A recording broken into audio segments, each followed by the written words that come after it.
Hi everybody, my name is Patrick Culhane and I'm coming from Bedford, Massachusetts. And today I'm going to be doing a close reading of a letter that Abraham Lincoln wrote to Thurlow Weed on March 15th, 1865. This letter is 11 days after his second inaugural address, and it's exactly 1 month before Lincoln's assassination.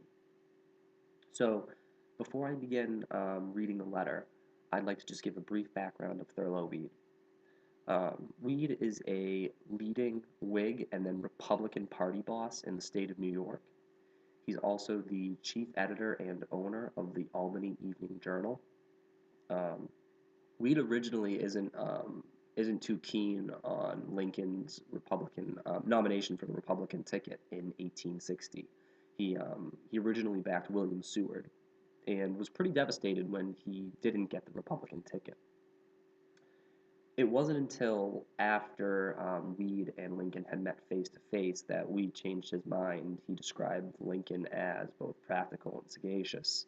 Um, and Lincoln and Weed then, throughout Lincoln's presidency, wrote to each other fairly regularly.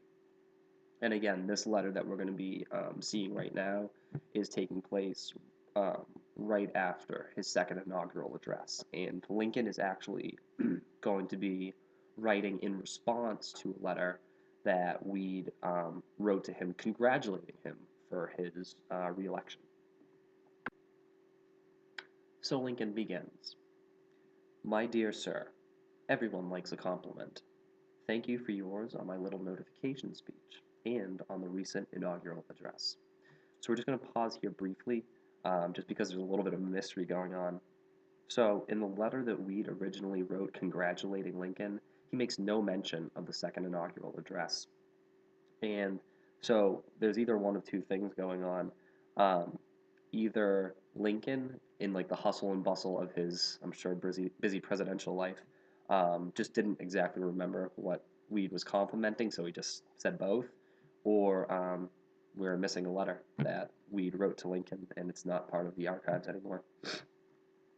But moving on, um, Lincoln continues.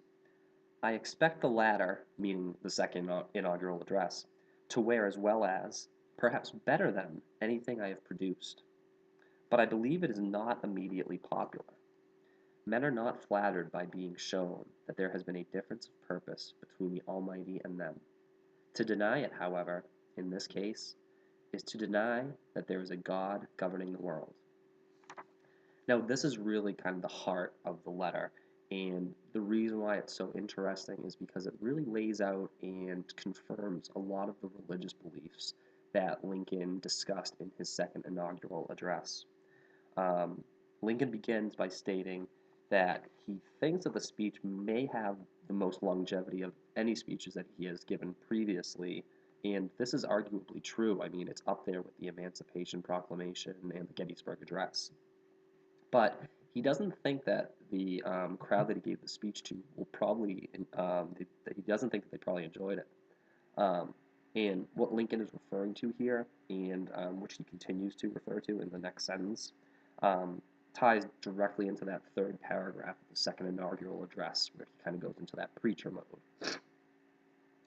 Um, so in that portion of the address, he surprisingly places equal blame and responsibility on the North and the South for the Civil War.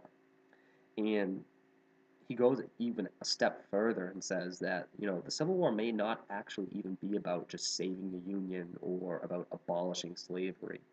What it might really be about is God is making us atone for our sin of allowing slavery to continue longer than God willed it to. Um, so here, Lincoln, again, writing to Thurlow Weed, is kind of just confirming some of these mature religious beliefs that have taken really the course of his life to crystallize into this final state that we have. Um, so, so Lincoln is pretty orthodox in the sense that he believes that God is making decisions and predetermining human events.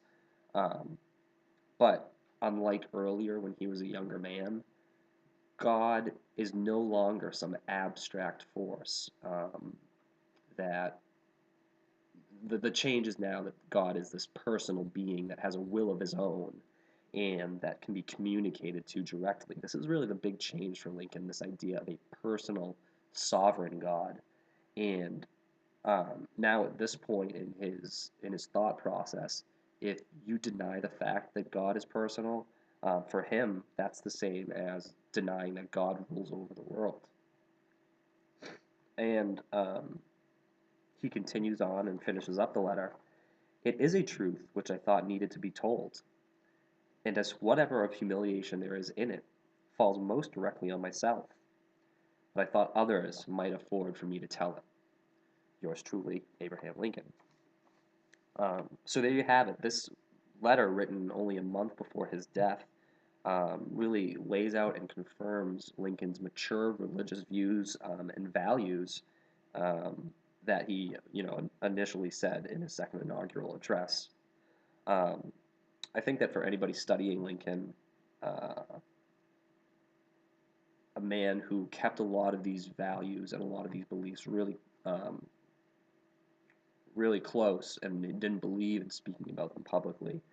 A letter like this that gives you some hint of what he really truly believed in his mind um, is is is really a gem, and I hope you appreciate it.